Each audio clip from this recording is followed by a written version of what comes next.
Good afternoon, everybody. Thank you for joining us today for our Power Hour featuring Mike Marks. This session is being presented by ISSA Canada's Distribution Council, and the chair of that council is Tom Fournier. So I'd like to turn this over to Tom. Take it Thank away. you. Thank you, Tanya.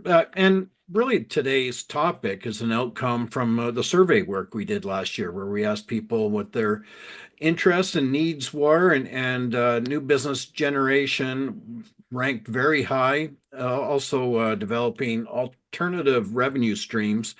When I was reviewing the slide deck earlier in the week with Mike, he had so much content there. We decided we're going to split this up into two different sessions. So let me introduce Mike. If you've done the pre-read, you would have seen some background information and credentials on him, or that'll be coming up in a moment on a slide dedicated to that. But I first come across Mike during COVID. It seemed like he was constantly Tom Gale's wingman on a lot of live streams and webinars that Modern Distribution Management was doing, and really liked his insights and style. And when we thought we needed someone to talk about new business generation, then immediately thought of Mike. So felt like I've known him for years, but really I've just had a couple preparatory calls with Mike, but really enjoyed my sessions with him. And I think we're all going to really enjoy the talk today. So I'm going to mute my microphone and turn it over to you, Mike. Welcome. That's good, Tom. But you're my wingman, so I want you to watch the questions and just make sure we're meeting what the audience wants to do. And Tom was right. We were it's basically 10 pounds in a 5-pound bag before, and so we've split it up into two sessions. And Tanya's thankfully given us another date to do the alternative revenue streams, which is more complex. It's more strategy. New business generation is really about, I'm going to show how you can apply some analytics to any distribution business. And frankly, it works if you're a BSC or wherever it is you're just looking to grow. How do you use basic analytics, assuming you don't have a lot of money for software and fancy stuff, to figure out where's the money, where's the low-hanging fruit? So we're going to walk through that. Feel free to interrupt. There's some background on me. I'm not going to go through a whole lot of it, but the cool part is that I got a couple granddaughters, and both my kids are grown and gone and done well, and so I get to spend money racing sports cars and spending money on tires, and told my kids there's no inheritance, and I'm pretty much a board member at this point. That's what I'm doing because I'm semi-retired. I'm on the board of 3 distributors, or actually 4 distributors, three distributors and a manufacturer, Zero Zone, and I'm also on the board of Florida Institute of Technology. So I'm old and crotchety and have a lot of fun and been doing this for a long time. So anyway, I want to talk about our basic business model. I know an awful lot about the facility supply business. We did the strategy for ISSA back in 2015. We've actually just finished another strategy. I've got a meeting with the ISSA board as the executive team is presenting to the board to get it approved. So we've got that meeting in 2 weeks, and just know a lot of folks in the industry. But I want to make a point here that's really important, and that's that Peter Drucker called distribution the dark continent of the Western world's economy. He said, you touch everything that's out there. Nobody even knows you exist. When the Soviet Union fell and Boris Yeltsin came in, NAW sent a bunch of distributors over there because until Boris Yeltsin took over and as Russia, what they ended up happening is anybody that was a distributor, whether it was facility supplies, drill bits, or heroin, it was a capital crime and you get killed or life in prison. So the world keeps changing. We did the same thing later on in terms of sending U.S. companies to China in terms of the state-owned enterprises to just this whole concept. We touch everything, and nobody even sees this. In the States, at least, 1 out of every 25 workers is employed by a wholesale distributor. And if you see these numbers here, back in 2015, it was $5.4 trillion. This year, we just finished at $8 trillion. That was in the U.S. I don't have good data on Canada. The Royal Bank of Canada typically lags about 4 months before you actually get the stuff out. So here's the framework today. Most of the people in this call, in fact, most of the people in North America are lifestyle businesses. And that means very specifically that the owner of the capital is the senior executive. Now, for those of you that are the owner of the capital and senior executive, it also means you're the last one to get paid. But the lines are blurring between traditional roles. You see BSCs starting to mess with self-distribution. We have non-traditional competitors coming into the market, manufacturers trying to go direct. Everything's crazy, but it's still fundamentally, and will be in the future, a relationship business. And part of the success that everybody on this call has had is that you've grown your business with some people that have been with you a long time. They've got lots of years of experience and some plain language scar tissue and wisdom, and they know how to manage your supply chain. They know how to order from suppliers. They know how to manage your sales organization. But part of the problem is that if you're trying to scale the organization, those people with all that judgment and expertise, it's very hard to scale it beyond those individuals in terms of processes and the rest of it. And when you look at people, I'm going to show everybody how do you actually sort of go to that next level in distribution 2.0 instead of 1.0. Normally what happens, invariably somebody has a plateaued performer that they either didn't keep up with the job requirements, or they've retired in place and didn't tell anybody, and their loyalty is a substitute for competence. You normally have to change out a plateaued performer that maybe been with you a long time because they just didn't keep up with the requirements of the job. So a lot of owners, because they don't want to deal with that, they'll lack the skills or the appetite to kind of deal with this. And the most common obstacle when people want to say, I've got a small business now, at the ISSA show, was it last month, I had a group of small BSCs that I was working with, and some, a lot of them had like a dozen employees, right? And they wanted to go to the next level. But the thing is, they have a desire to do it, but there's a real challenge. There was a husband and wife, BSC, that the husband just wanted to be retired and the wife wanted to actually make it a bigger business. There's a lot of issues, and a big part of this is how do you get the knowledge to do it? So I've got a whole page of links that if you're interested in going down this path, you can get some more research. But I'm going to assume that's maybe not the core reason you're here. You want to know, what can I do right now without spending a lot of money to get some new revenue growth? And so I want to, first of all, address with respect, I am very proud. I've been in the consulting business since '87. We went from a lifestyle business, we converted to a professional business. We had a board, we had multiple partners, everything else.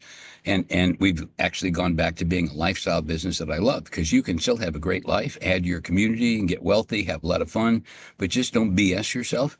And so the way you end up having a lifestyle business, make all those things come true, is you find idiosyncratic customers. And it basically means I need to find people that don't fit into the standard deal where they can buy from, say, the big 5 distributors, which are mostly logistics providers at this point. But what you're really trying to do is you're trying to take them and their dysfunction, because maybe it's the owner's daughter that's doing supply chain and she's kind of challenged. And so they have problems and they don't fit well with the big companies. You create a custom solution for them that increases their switching costs from you. It makes them very sticky with you. So, and if you think about everybody in this call, chances are you've got a handful of these idiosyncratic customers as well. And if you sit here, and we're not talking about profit, but if you're finding your net profit contribution on those idiosyncratic customers are typically a lot higher than just the flow business that comes in. So the question is, how do you grow that business? And if that's really what I want to specialize in, because I want to stay lifestyle, I want to keep the people who've been with me 20 years and just let them work the balance of their life. But the constraint is, how do you find more of these customers? So one thing, and this takes some courage, you can go acquire a competitor, but rapidly you focus on keeping their idiosyncratic customers and rapidly cut everything else, basically raising prices until you fire customers with a dull pencil. You can also increase your capabilities to solve a customer problem, where it's supply chain. There's a lot of really interesting supply chain solutions that are going on. We'll share several of them with you. And you can also redo your sales incentives instead of paying a percentage of gross margin or some kind of formula for that, to really start to focus them in on customer specific solutions. But if you want to stay lifestyle, and you did have a board, those 3 bullets at the bottom are the really key things. If you wanted to create wealth, not just sales, because a lot of sales are empty sales, the 3 things: really focus on your free cash flow. I care much more about your cash flow if you're a small entrepreneurial business than I care about your net profit. You can lose money till the cows come home, but if you run out of cash, you die. So never lose your free cash flow. The way you end up doing that is you focus on your cash to cash cycle, which basically you can just go Google that and it'll show you how to do the math. But it's how many days do I have in inventory, assuming my mix is perfect. The inventory goes out to a customer, and that asset inventory turns into another asset, receivables, and then that receivable turns into cash. And so I take the day sales in inventory, the day sales in receivables minus the day sales in payables, where my suppliers give me some time, and that is how long it takes. Sorry for the metaphor, but think about getting a rat through a python. You just want to have that shortest cash to cash cycle you can, and all of your promotions and all your incentives. The number one thing, if you're a small distributor, anything you can do to increase your average transaction size has really high drop through. And this little link at the bottom, there's a lot of links in here. One of the things that's really interesting about these lifestyle businesses, if they're well run, because you can be a professionally managed business and be poorly run, same thing for lifestyle. But this little link down here talks to you about what is a layer cake analysis. So what you do is you take all the customers that you got in 2022, and you take their revenue and a little bar chart for 22, and then what did that set of customers do in 23 and 24? And then you take the ones from 23 and you keep building layers. And how, if you do your business right with idiosyncratic customers, their revenue will grow until you get to a very high very high share of their total purchase volume. So what I want to do is just focus on these for this call here, these three business drivers, and these have been around since dirt. And it's basically, I'm either going to bring new customers in. How do I do it? How do I increase the share of wallet with my existing customers? And how do I avoid critical selling events, which is CSE? And I'm going to show you how you can take, without a fancy computer, you can figure out how this works. So the first thing I want to do is start diving into each one of these drivers and talk about what's different. And by the way, these techniques were so foundational back in the day, they're not even taught anymore, which is really kind of interesting to me, unless you're doing like a graduate school thing. But when we talk about opportunities and talk about a framework, basically think about every potential customer and the geography that you serve. They have a recurring purchase volume with you. Most of them just happen to be zero. They may not even know who you are. So an opportunity is you take a customer that hasn't bought anything from you and they end up buying from you. In other words, it's gone from zero to something. And by the way, your industry has a very, very high repurchase rate. In other words, once a customer starts to buy from you, assuming you do things right and you meet your expectations, they're going to continue buying from you. And the repurchase volume is often over 90%. And what that means is that if you go back and look at your sales for the last, what did you sell in last month in January? Chances are 90% of what you sold to those customers are products that they purchased from you before. They might have been sold the first time, but they're actually bought because it meets their requirement. So if we really think about new logos, of these three drivers I talked about, how do we get a non-customer to choose us as a supplier? And by the way, if you've got some experience in this industry, if you make a cold call on a customer and it's a big customer and all of a sudden they're going to give you all of their business on your very first cold call, it just basically means you're on credit hold with everybody else. So this is challenging. So how do you, and right now, what do? We say salespeople go out and get new logos. They spend so much time serving existing customers that nobody's got time to do any prospecting. And so I want to share a bit of research with you that we have validated through a number of folks that are ISSA members, but this was originally from the heating and air conditioning refrigeration industry, and their repurchase rate was above 85%. And so what this is, a critical selling event, this definition is important because this is capturing new business. Has nothing to do with you. Something happens to a customer that was created by a failure from their existing incumbent supplier, whether that's a manufacturer or whether it was from a distributor, but somehow or other it was outside your control, and you've all heard the line, I'm happy with my current supplier. And so all of a sudden they're not happy with their current suppliers, either a new requirement, they couldn't deliver something. Think back to all the disruption we had during COVID. It was nuts. We lost customers, we gained customers. Who can have the inventory? So what we did, and I want to explain this little chart because it makes sense and it really fits this business really closely.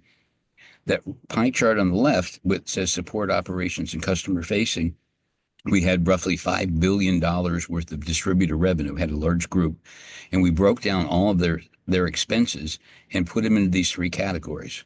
Customer facing was outside sales, inside sales, counter, and drivers. Then there was operations, which was all of the logistics and purchasing and supply chain, and the support had to do with accounting and IT and facilities and insurance and all the rest of it. But I want to talk about that 39%. We then went back and surveyed sales reps that had been in their territory for at least 2 years.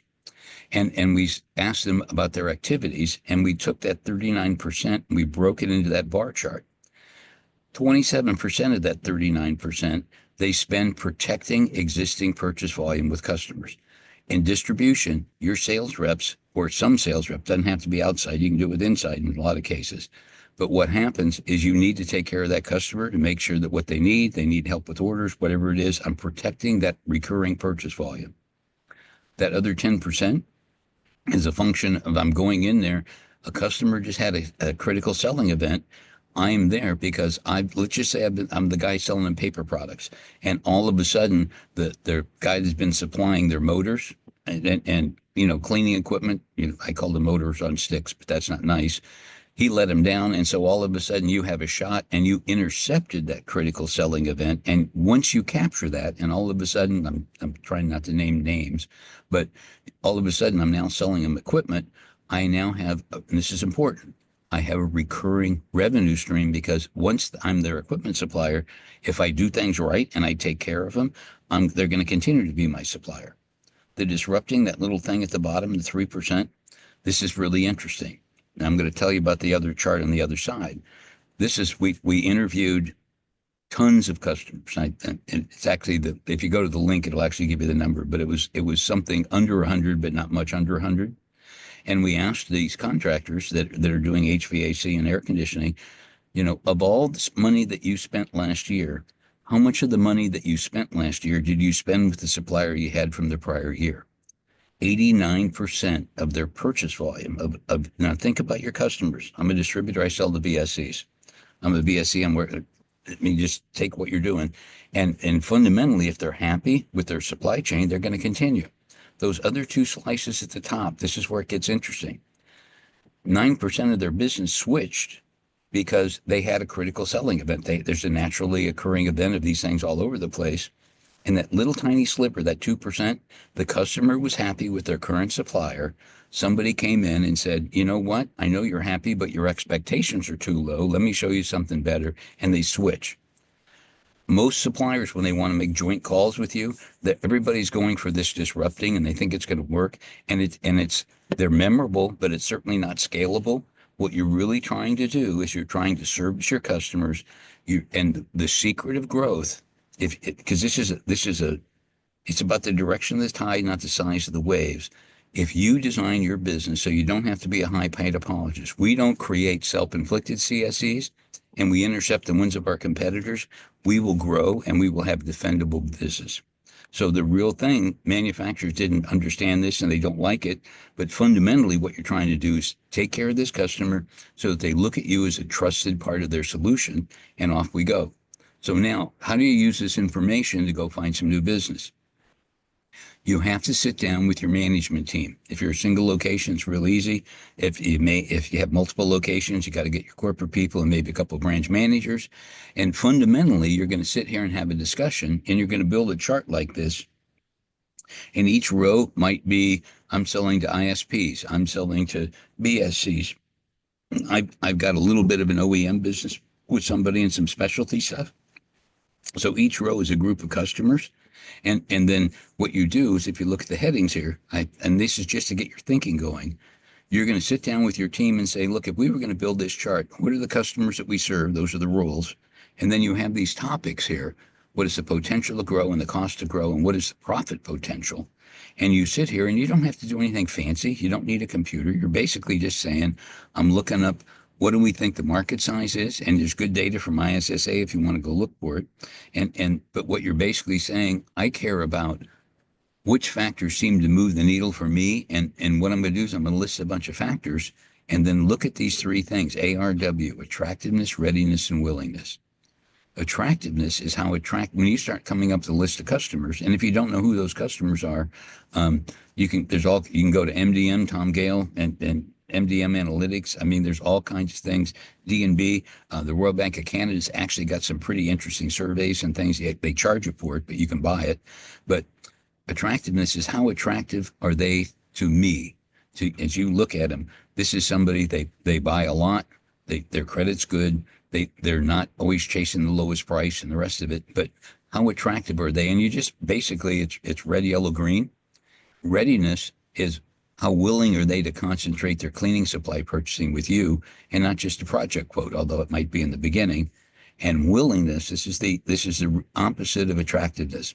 Willingness is how attractive they look at you. How attractive are you to them? And so what you're fundamentally doing, this is a qualitative activity, not quantitative. And what you're doing is you're sitting down with your leadership team and you want to come up with no more than 3 prospects for field sales reps. And what you're basically saying is, I expect you to invest some sales calls. And they say, well, they buy from somebody else. Well, that's fine. We need to disrupt their supply chain in terms of where it goes. So what we're really trying to do is get a finite number, and you need to make absolutely sure that everybody in your team knows what that is, because you have to have a monthly management review to track and adjust this plan. Because whatever geography you're in, the 10 largest BSCs and ISPs in your market are rarely your 10 largest customers. So go ask your marketing team. There's a link to the MDM Analytics if you want to just do it, and a couple $100 of loonies, and you're in for everything you need. And the ones that this is important. The ones you really care about are truly happy with their current suppliers. That's just not you. You're just not their current supplier. And salespeople will always go to the easiest thing. If they go and call on the customer that always buys from the cheapest supply house, you will never be an A player.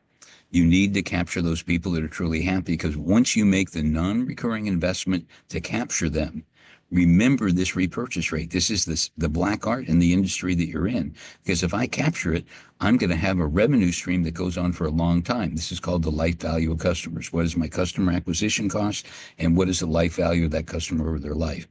And then what you're really doing for everyone that you guys pick, that I'm going to give, and it could be very legitimately just one call, one prospect per field sales rep. It's up to you. But the point is, everybody knows, and you're thinking about cost to grow, potential, and you just keep the number really, really short. And notice this last bullet here. This is important. And by the way, every one of you are going to get a copy of this deck, from the chat. And there's a lot of if you do it, you can just click on these links and you don't have to type them in. But remember, I want my drivers, I want my counter people, I want everybody to know who these customers are, and realize that the field sales rep, it's not their job. They're the point of the spear. They get shot at first, but they're just leading the team, and everybody's got to get involved. I cannot tell you how many times I've seen this in this industry, that a salesperson busts their butt, they finally crack an account, and because we sent it out to the warehouse and we didn't do it right, we either screw up the order or send it to the wrong location. So the whole point is, you want to make this narrow and focused, and we're going to talk about it every month. This is your target account, Billy Joe Bob. How many times did you go see him last month? Well, I didn't. Now you have a performance problem that you can manage. But the point is, it's about focus. It's really important. So go ahead, Tom. If I can add, this really resonates. I recall back my former corporate life going to the head office of Salesforce in San Francisco, and we were talking CRM and how they managed their pipe. We wanted to hear from them. How did they use their own tool to manage their pipeline? So something similar, but everyone had a top 10 kind of whale account list. But then if a manager is managing a team of reps, from that team, they took their top 10, and then a senior VP would, from their managers, have their own top 10. The CEO had their top 10, and they all had to own that. And it wasn't so much crack the whip. It's kind of like, hey, sales rep, your customer is on my top 10 list. What can I do to help? How can I support you? Is there something I can do with the resources at my disposal to help make this happen. And it's just a very powerful way to approach high gain prospects. Well, but there's a lot of ways to do it. If you've seen one distributor do it, you've seen one, because everybody does a little bit different spin. But the foundation principle you're talking about, Tom, and this is really important, is that all dollars of gross margin are not created equally. The highest strategic value of any dollar of gross margin is what we're talking about right here. I'm taking a good account that's not mine, belongs to a competitor. They buy a lot, everything's good, and that very first order when I get it, even if they're just buying Gojo hand cleaner, I don't care. But the point is, if I actually get that going, I've created a long tail revenue stream. So that has more strategic value than a really big GP dollar order from a customer who just orders from you every week, and it's autopilot. They're going to order. It doesn't matter if there's a salesperson or not. They just buy from you every week. So that the point you brought up about how you get this collaboration and help, those are all very powerful ideas. I want to talk about the second thing now. So if you think about the three drivers, the first one is how do we get some new customers? Make it narrow, make it focused, invest some time. You will be smarter. After you do this for 90 days, you'll be a whole lot smarter because you've made something explicit and you've actually gained new insight. Recurring share of spend in existing customers is a little easier to get to, and it's not as scary to field salespeople. And I want to walk you through the math in terms of how people do this. And it's the key. There's a couple of key things that are really important here. I intentionally did not take anything from facility supplies. This is from an industrial distributor. And what I want to do is talk about where you were under indexed. And this is about your share of wallet with your customers. Each row in this chart is a product category. All right, so we have motors on sticks, we have chemicals, we have safety equipment, we have the carts and everything else that goes with it. We have stripper, we have all kinds of things that go in there. Each one of these is a row. Now, what we ended up doing, and this was using the MDM analytics data, I could go into, and I know the county. This is actual data from a young lady.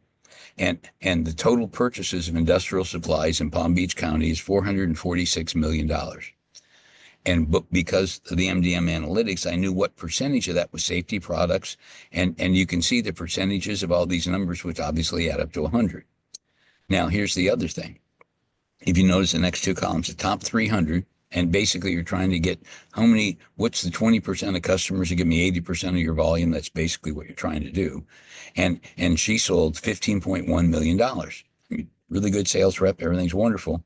But if you look at her share of revenue, right, her 100% of the 15.1, there's a thing called a performance index on the right. And what I do is I divide our current share, and let's just take chemicals. If you notice, that's about 5 rows down. That's 21% of her sales, but it's only 20% of the purchases of the entire county. So she's actually doing more than she's overrepresented. She's over-indexed. A performance index just says, I'm going to take your actual and divide it by the average. And 1.0 means your average. Anything above 1 means you're above average. Anything below 1 indicates that you're under index, and it represents an unrealized opportunity to grow. When you look at these numbers, look down at the bottom on the performance index, what you're seeing is that this was fundamentally a cutting tool and machine parts distributor that they make chips, they grind metal. And if you notice, that's really the core business that they're in. But then look at all these other things. So if I'm looking for growth and I leave a salesperson on their own, they typically will stay in their comfort zone and they will not go where they're not comfortable. And so how do we do this? It makes it very simple. Forget the analytics. I want you to take your total revenue by product category, and I want you to use that as a baseline. So you say, this is how much a percentage of our revenue in paper products. This is chemical. And then what you end up doing is you take each sales rep, and if you have branches, then each branch, and that number in terms of what your total company is in terms of the product revenue split, that's your baseline. That adds up to 100%. And then I compare every sales rep and every branch, what is their mix? And what I'm looking for, if you look at the performance indexes on the right, I want to find safety, janitorial, rubber, and power transmission. And I want my sales rep looking for growth in those areas because they carry the lines, they just don't do anything with them. So essentially what you're going to try to do is for each territory, and here's the thing, don't just leave it up to a salesperson and say, you go figure it out because I'm paying you a commission. What you're basically saying is that, you know, customers don't want to put all their eggs in one basket, and you're entitled to a fair share, and your fair share is basically whatever your company's doing as a whole. And you just compare that, and maybe just do the top 20 customers. It's up to you. You don't have to make this a huge analytical problem. The goal of this effort is that I want my sales reps to understand where they are underrepresented from a product point of view. This is very important. And then what you may have to do, you may actually spend some time having them work with some supplier reps. There may be some other things. You may do some team selling, and there's a lot of things you can do to address it. But until you mark out, this is what I want you to do, nothing much is going to change, because people will always stay in the routine. And just remember, a grave is a rut with no ends. They just keep going around in circles. It's Thursday. I go see Billy Joe Bob, but I bring donuts from Tim Hortons, and that's what I do. Now, this is probably the single most, if we're going to forget everything else in this call, this is probably the single most important thing that's here. And I want you to realize that you have easy sales that are there, and the problem is internal. It has nothing to do with the market. And so if I want to talk about the easiest sale, remember the repurchase rate is so high in this industry. And by the way, this every location has this issue. Every single location I've dealt with. And well, I think you're going to like this. The easiest sale is to call in an existing customer that I call on all the time and sell them products they've already bought from me. That's pretty much autopilot. When I want to go to one of my existing customers and sell them something new, I just picked up a new line, and they say, well, I'm happy with my current supplier.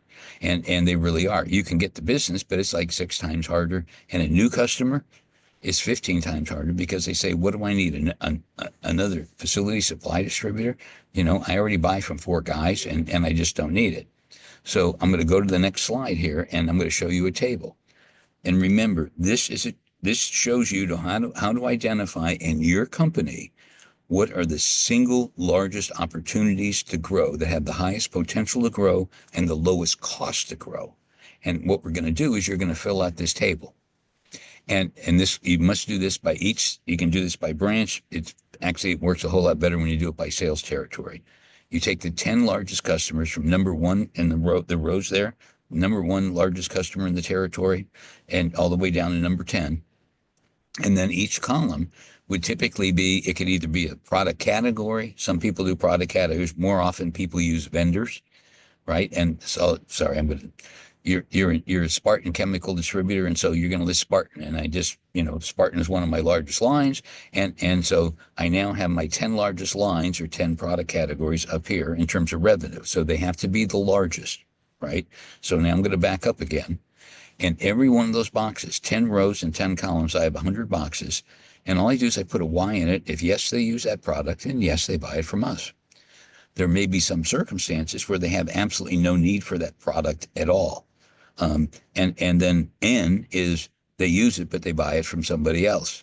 Now, if you don't know, if the sales rep doesn't know, you put a question mark in. But I will raise the issue that says, if you're talking about your 10 largest suppliers and your 10 largest customers, unless the sales rep is really new, then they maybe need to find something else to do with their time during the day and get a different job, because their 10 largest customers, 10 largest suppliers, they should know that right off the top of their head.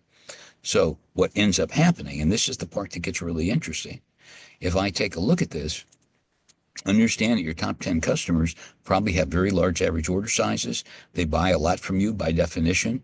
The 10 largest product categories are all high volume. You have good pricing. You have a stocked warehouse. Your warehouse guys know how to load the product. The delivery guys know how to deliver it. And by the way, that customer wouldn't be in the top 10 if we didn't already have a good relationship. We already earned a position of trust. So the point I'm trying to make here, and this is painful, is if you convert an N to a Y, you create a large bump in revenue, but remembering the repurchase rate, you create an ongoing revenue stream. So what do I do with this? If I have a number of sales reps and they all have a problem with one particular product line, I'm going to go chase that supplier down and go, I want to get joint calls. I'm not going to wait for them to say, hey, I want to go out and make some joint calls. I'm going to tell them where I want to take them because my guys don't believe in it. And they don't feel comfortable selling it. They don't want to run the risk of their existing volume with their top 10 to try to push something that they're uncomfortable with. And a lot of times that's a real issue. But what we're really trying to do here, if you think about the takeaway, identify significant areas by the customer and the sales rep where you're underrepresented by a product category, and pick one or two each quarter.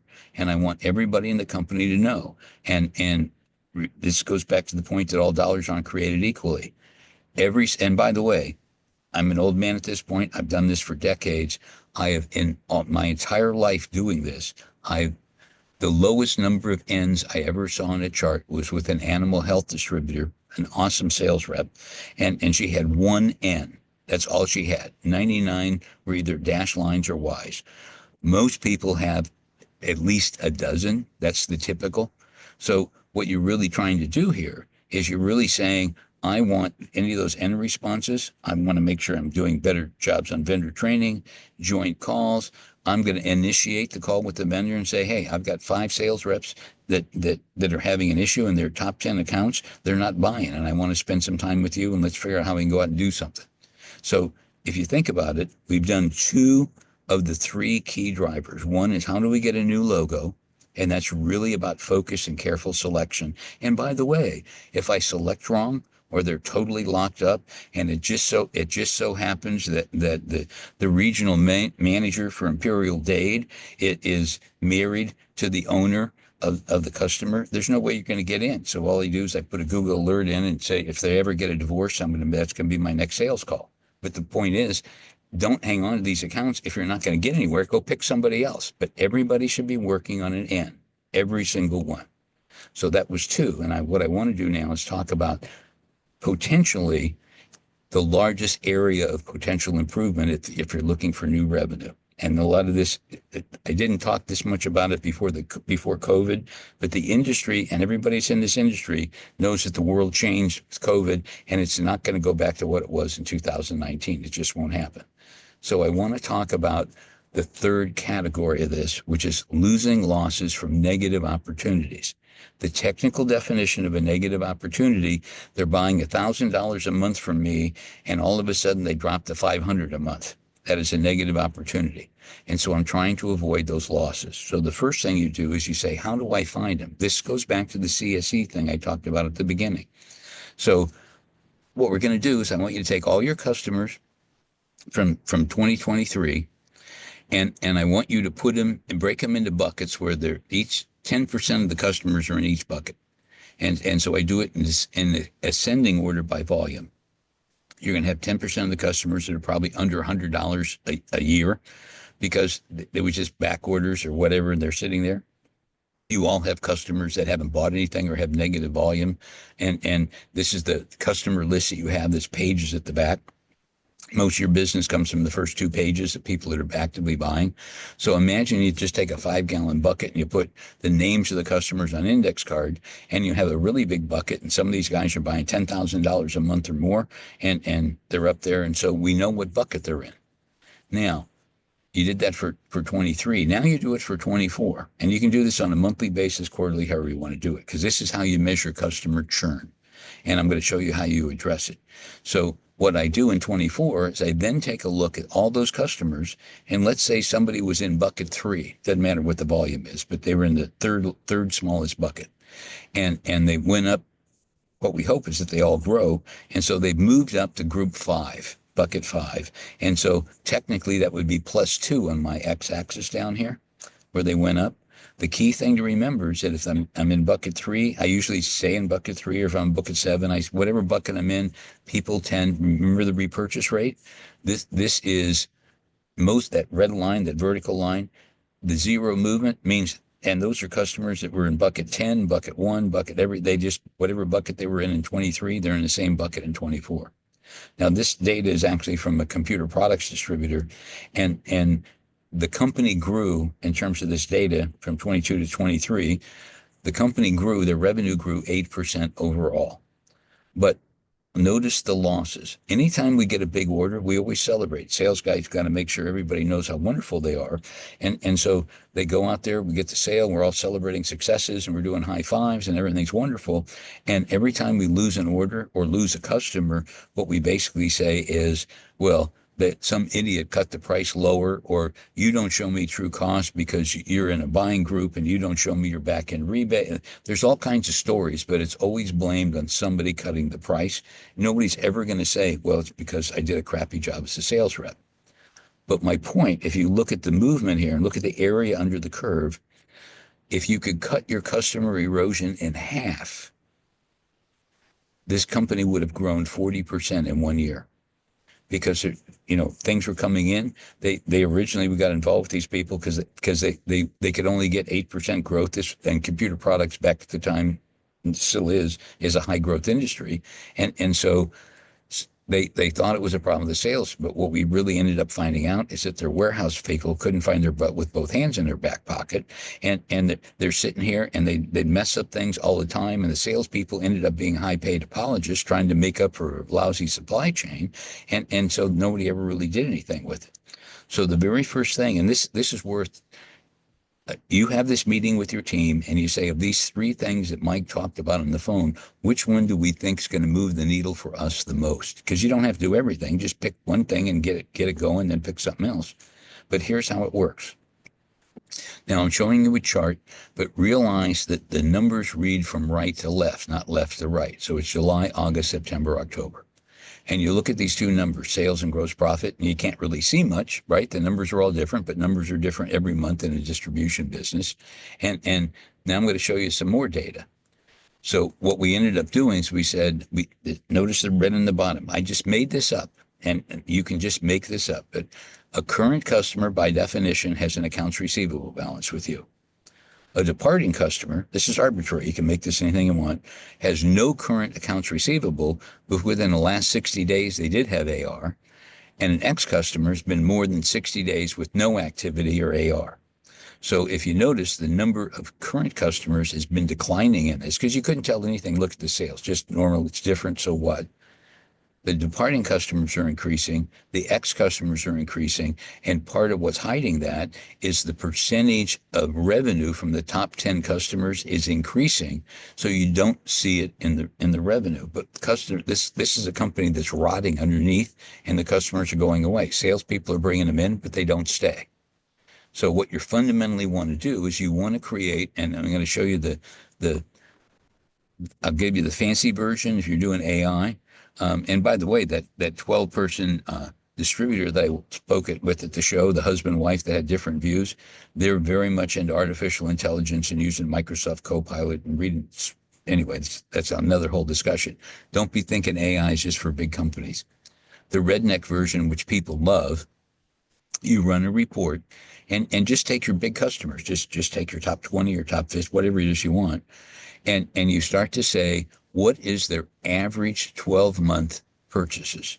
So I take, what did they buy from January of 24 to January of 25, and I divide it by 12, and that's their average purchase volume. In February, I then take it from February of 24 to February of 25. So it's a rolling 12 months, and I'm looking for changes in that value. The other thing I'm doing is I'm also doing a 3-month rolling average and a 6-month rolling average. And so what ends up happening is I can tell it's an early warning system that I can see that something's fading away. And a lot of times it makes it hard for you to find and figure out how it's going to work. The fancy version using Microsoft Copilot, if you're at Microsoft Outlook or using Exchange, this is a relatively small subscription. You can actually set these things up. And it said if customer class is A, that means big. And today they shifted to departing, right? Because remember, you're going to set up a definition. Then send an email from the sales manager or the sales rep asking what's going on, and please give me an update. The Copilot will also send a copy to the sales manager saying, you just sent an email to the sales rep asking about Acme screen door and missile supply. And if it's not that, then you just go to the next one. And a lot of times you can just run this stuff at night. But the whole point is, how do you get an early warning? Because nobody's going to notice unless you have some kind of analytics to highlight that something's fading away. Now, the key way to stop the leaks is, and this is a CSE, critical sales event interception policy. And what you're basically going to do is you're going to say, look, anytime we think we have a departing customer, you put it on a board. You don't want anybody that's not an employee to see it. So this is back in the office where suppliers don't go and customers don't go. So you don't put it out on the counter, but you list the at-risk accounts and review it every single day with everybody, because I want the drivers and everybody else to know that this is something we need to take care of. Now, one of the things that's been a consistent branch practice for large company would be for a branch manager to go out and have a weekly lunch. And if you're a smaller company, you have one location, this would typically be your senior sales exec. And what you basically say is that I'm going to go out to lunch once a week. And the people I should be visiting should be the ones that have come up at risk. Because if I go out as a branch manager or senior sales leader and I go, hey, Herbie, what's going on? What's happening with you? I've noticed that you've been kind of fading away with us. Have we been messing up, or anything I can help you with? Because you want to clarify it and get them back to be, you need to recover from that CSE, because if they once go away and start buying from somebody else, it's really, really hard. Now, typically, you can make a lot of progress on this. First of all, I will warn you that most of you are going to be depressed when you find out how much churn that you have. Most people are, shouldn't say most, they're all surprised, but it's easy to address because they were buying, remember, they were buying everything from you because it was working. Something changed and they're not meeting their expectation. Once you get behind this and it really starts to sort out, then you have a Lazarus promotion. This is going back to the Bible and raising from the grave. And what you do is you have each sales rep I want you to look at all the dead accounts that nobody's bought from us in the last 12 months. In other words, they're dead and gone. And I want you to pick 5 of those accounts, and we're going to have a contest. How much revenue can you generate from those 5 accounts or those 10 accounts, and you do whatever you want. And we're going to have bragging rights. And it's really funny. We had a distributor do it that with the sales rep, they had 6 sales reps, and they said, look, the person that actually sells the most from these dead accounts, they're going to get a car wash, and the person that sells the least is going to wash the car. And as we're doing they're going to wash it while we're doing our sales meeting, and everybody's going to be taking videos and trash talking and having a lot of fun. The whole point is just, if you're doing the job right as a distributor, you should be doing well for your customers, and you should be having fun, and you should be laughing, and the trash talk should be a part of it, because people are really excited and charged up with what they're doing. So we've talked about 3 things. When we get together next week, Tom can explain how that's going to work. We're going to talk about alternative revenue streams, which is how do you move up the customer's value chain. But I want to make one thing real clear, and then we'll open it up for questions. This is the distributor's operational frontier, and it looks at your relative cost position. It reads backwards. It's low in the right and high in the right. In other words, I'm a high price provider. I'm a low price provider. Amazon's very low price.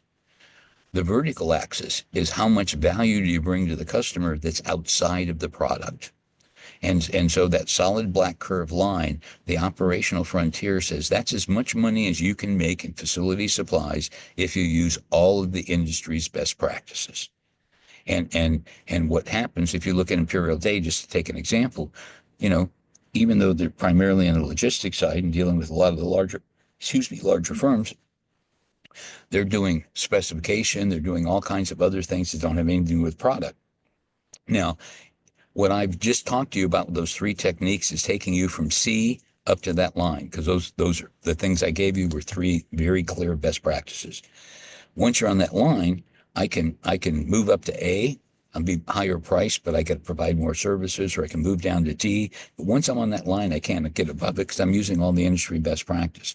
What we're going to do next week is start talking about changing paradigms and going from A or B or D up to E, which is the new thing where you're doing things that other people aren't. So at this point, I think what I'd like to do, if it's okay with you, Tom, is I'm going to stop sharing and let you see if we get some questions for people and maybe put a wrap on this for everybody. Thank you, Mike. That was outstanding. And not quite next week. The next session, if I read my calendar right, is March 26th. Tanya will get the word out. I will share that as well, and we'll talk further on that. Nothing in the chat right away. So that gives me the liberty to ask my own question. Well, we're waiting to see if someone has something to pop in there.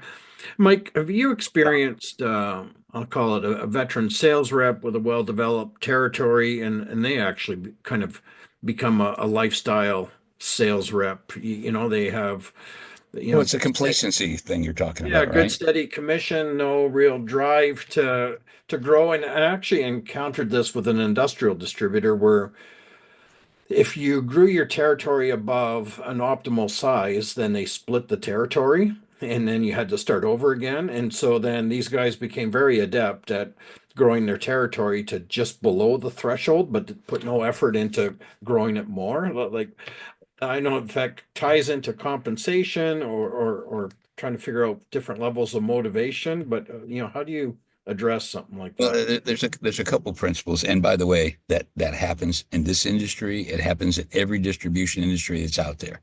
So what happens? Somebody goes into a territory, and they spend the 6 months cleaning up the messes, and they start to get a lot of growth. They're doing a lot of cold calls. They're doing all of that. But once they get to a comfortable level of income, what they want to do is they want to preserve it. So there's a couple principles I want to share with you. The first is that our salespeople in this industry are not coin operated, contrary to what manufacturers say. They say if we put out a spiff, they're going to go do whatever the spiff is. But to me, they're not coin operated. Sales managers manage salespeople, and the salespeople get paid incentives for helping the manager achieve the manager's objectives. If you try to manage the sales force with a pay plan, you're a fool because it just doesn't work. You're everybody's going to end up being complacent in one version or the other, and the executives will never. They're so creative at finding ways not to do it. I saw the look in your face when you were describing that guy, and they're masters. It's like Obi-Wan Kenobi, So manage that. Part of it. That's a bad pay plan. Because what I want to do is I want to capture the discretionary energy. And what I fundamentally do, this is what happened in Walmart when they changed the rep commissions. They said everybody thought that was the end of the manufacturer's rep. But if all of a sudden Jack Welch, who was the chairman of the GE at the time, hates that they're buying Black & Decker toaster ovens, you're going to put your best sales rep in there and they get paid a high commission. But the reorders get paid a much lower commission. So part of what happens, you start changing differently and think about the life value of a customer and the repurchase rate in this industry. What I really care about is I want to focus my field salespeople capturing that new logo, and I want to have strong counter people and strong inside people that can manage all that replenishment activity. I'm not displacing the field salespeople, but I want if they get all wrapped up doing these transactions, they don't have any time to go get new customers. So yeah, Sometimes you just need a ball peen adjustment, right? A good beating is so it's sometimes useful. a quasi hunter farmer partnership, Yeah. right? It's a team selling. Yeah, and it's Well, interesting. let me make one more point here because I Sure. want to talk about old guys since I'm an old guy. Everybody says it's the young guys that got the hustle and the old guys don't. There is nothing more powerful than an old guy that all of a sudden you capture him and maybe they're mentoring some young people. Maybe they're going to give them a little override to get somebody up to speed, take 2 years because they're going to pull the plug and go retire in 2 years. You get an old guy that gets engaged, all that scar tissue and that wisdom, it's age and experience over youthful enthusiasm, and the old guy will kick the young guy's butt. Sorry, I didn't mean to talk that way, but don't sell your senior guy short because the issue's about leadership and getting them excited about something. Yeah. Sorry, I No, got excited. I've seen that a lot of times. The ones that adapt and continue to grow, they're phenomenal. And then a caution around incentive. This is kind of going back to my own experience managing sales teams. It was remarkable. An incentive might be 10% of their total compensation, but it seemed to occupy 100% of their mind space, right? So Isn't that amazing? And it sure does, right? all right. We'll Any have other a questions coming in the chat or anything? no, I'll, I don't see. I'll, I'll jump in. Yeah, Tim, go. Hey, Mike, Tim Andler here. Nice Hey, to see you Tim. again. Great presentation.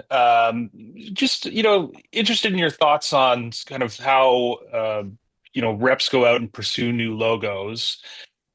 tends to be that those, large attractive customers are often getting, they're already getting pretty aggressive pricing. Yep. And reps love to, they see that as a major barrier, right? Like, any thoughts on, what do we send, the rep into battle with other than, oh, I can try and get my foot in the door here with like a low price, which is, I think that's where the inertia tends to go, but You're right. it doesn't really translate into a good win. You never that problem never goes away because without active management involvement and supervision, that's everything goes back to price. But fundamentally, what you're trying to do is move up the customer's value chain. And a lot of times this isn't about price, but if you start looking, we've done a lot of work with ISPs and BSCs and with a lot of the things that ISSA is doing with SIMs and CMS and a bunch of the other tools to make them more effective building their business. I need to go call in that BSC. And if all I can do is offer them a better price and deliver, I'm no better than the other guy. I'm undifferentiated. And remember, the dumbest guy in the market always controls pricing. They think the market's competitive, but they don't know they're the first one that lowers it for everybody else. And they're in total denial that they're the dumbest guy in the market, but they are. But what I want to do is I want my sales reps to talk about how do I help that BSC grow? One of the hugest problems that they have has to do with staffing and how do I get them trained? And every BSC, the first job they get, they do a wonderful job. Then they get another one, they do a wonderful job, but they don't have the staff and they keep getting more and more jobs. And then to the point the quality starts to suffer. So what I want to do, I want to make sure and by the way, all this is available for free on the web at the ISSA site. I want my sales reps to know enough about how do you grow a BSC or an institutional customer, whoever it is, that I can go in there, I can walk in and say, by the way, we help our customers grow and make money. You're not going to get there by saving 10 cents on a carton of paper towels. But what you're going to do is you need to get the right people and be able to hang on to them. I'd like to share some best practices. The association I'm in, we've got all kinds of information, what works and what doesn't. How do you take the time to train them? And then on top of that, then the big issue you have is that how do you keep them? I need to be doing other things and just trying to sell them something. And selling service with excellent people is a drug-induced fantasy. And I say, just pass the joint when you're done. It's who's kidding who. But I need to bring something to that customer, and that customer says, you know what? All these distributors call me. They all have these really great deals and promos, but nobody else is talking to me except what Susie's talking about. I'm going to spend time with Susie. You've got to put something else in the equation. That's what, if you think about the frequent flyers, all the airlines suck. Right, I hate them all. I'm about to get on Delta, which stands for don't ever leave the airport. But fundamentally, well, I'm not going to talk about Toronto last week. That's a different thing. It just didn't quite work out. But it's thank God everybody was okay. But what the airlines did is they added all these frequent flyer programs, so people to get status and be able to do all this stuff. It made price important, but not the only thing. What the sales management has to do is have to make the customer decision to be more than about price. And that's the only way it works. And it's about leadership. And it's the fact that the way you asked that question tells me you already knew that. So, but it's a pain in the butt. Yeah, I think what I'm taking from it though is, as we go down the segments that we've identified, really for each one of those segments, we need a script changer, something that is. That's a great way to describe it. And the other thing I do is I have a little contest. They can record it on their iPhones or whatever, but give me a 30-second elevator speech on changing that script. Right? Let's come up and you can just do it in a sales meeting, put them in groups. They can trash talk each other, laugh, have fun. But you nailed it. They have to change the script. All So, right. Thanks, Mike. Mike, no problem. You have a flight to catch. We're up on 1 hour. I'm going to recommend, Tanya, that you end the call. Thank you, everyone, for Yes. joining us, whether it's live here or on the video recording. And thanks so much, Mike. Really, really appreciate the generous sharing of your experiences and insights. Well,